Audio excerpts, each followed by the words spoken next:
தற்போது அரபிக்கடல்ல மற்றும் ஒரு புயல் உருவாகி இருப்பதன் காரணமாக அந்த புயல் இந்த புயலுக்கு முன்பாகவே உருவாகிவிட்டது. அதனால அந்த புயலுக்கு அரபிக்கடல்ல உருவாகி இருக்கக்கூடிய புயலுடைய பெயர் கட்டி. தற்போது வங்கக்கடல்ல நம்முடைய ஊரை நோக்கி வரக்கூடிய, நம்முடைய மாநிலத்தை நோக்கி வரக்கூடிய அந்த புயலுக்கான பெயர் நிவர், NIVR, நிவர் என்று வழங்கப்பட்டிருக்கிறது. அதே போல மழை பொழிவு எங்கெங்கெல்லாம் இருக்கும், நாள் வாரியாக மழை பொழிவு எங்க கனமழை இருக்கும் அப்படின்றது குறித்து வானிலை ஆய்வு மையம் தகவல் வெளியிட்டிருக்காங்க. 23ஆம் தேதி, அதாவது நாளைக்கு தஞ்சாவூர், திருவாரூர், நாகை, காரைக்கால் ஆகிய மாவட்டங்கள்ல கனமழை பெய்யும்னு சொல்லப்பட்டிருக்கு. 24, 25 இந்த 2 நாட்கள் தான் நம்ம குறிப்பாக பார்க்க வேண்டியது. அதீத கனமழை, அதாவது ரெட் அலர்ட் என்று சொல்வார்கள், அதீத கனமழை பெய்வதற்கான வாய்ப்பு இருப்பதற்கான இடங்கள் புதுக்கோட்டை, தஞ்சை, திருவாரூர், காரைக்கால், நாகை, கடலூர், அரியலூர், பெரம்பலூர் இந்த மாவட்டங்கள்ல அதீத கனமழை பெய்யும். அங்கு இருப்பவர்கள் மிகவும் எச்சரிக்கையாக இருக்க வேண்டும். கனமழை முதல் மிக கனமழை அப்படின்னு பார்த்தோம்னா திருச்சி, கள்ளக்குறிச்சி, விழுப்புரம், புதுச்சேரி, சென்னை, காஞ்சிபுரம், திருவள்ளூர் இது போன்ற மாவட்டங்கள்ல கனமழை முதல் மிக கனமழை வரை பெய்வதற்கான வாய்ப்பு இருக்கிறது. 25ஆம் தேதி பிற்பகல் தான் புயல் கரையை கடக்கும் அப்படின்னு தெரிவிக்கப்பட்டிருக்கு.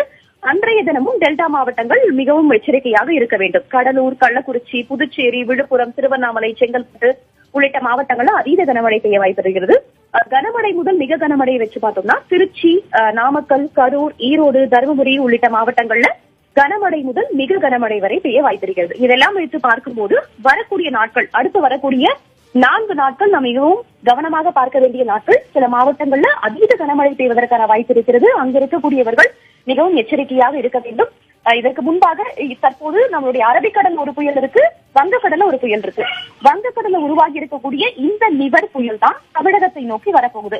அரபிக்கடல்ல உருவாகி இருக்கக்கூடிய அந்த கட்டி புயல்னால நமக்கு எந்த ஒரு பாதிப்பும் கிடையாது. அந்த கட்டி புயல் சோமாலியாவிடம் தாக்க இருக்கிறது. அதற்கு நேரடியாகவோ மறைமுகமாகவோ தமிழகத்திற்கு எந்த ஒரு பாதிப்பும் கிடையாது. ஆனா இந்த நிவர் புயல் நேரடியாக தமிழகத்தை நோக்கிதான் வருகிறது.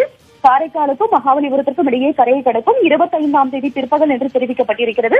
11 மாவட்டங்கள்ல கனமழை பெய்வதற்கான வாய்ப்பு இருக்கிறது. நாளை முதலே அதீத கனமழையை பொறுத்த வரைக்கும் சில மாவட்டங்களுடைய பெயர்கள் அவர்கள் குறிப்பிட்டிருக்கிறார்கள். 24, 25 இந்த 2 நாட்களையும் அதீத கனமழை பெய்வதற்கான ரெட் அலர்ட் எச்சரிக்கை விடுக்கப்பட்டிருக்கு. வானிலை ஆய்வு மையத்தான பூங்குழலி. விரிவான தகவல்களை வழங்கியமைக்கு நன்றி வேதவள்.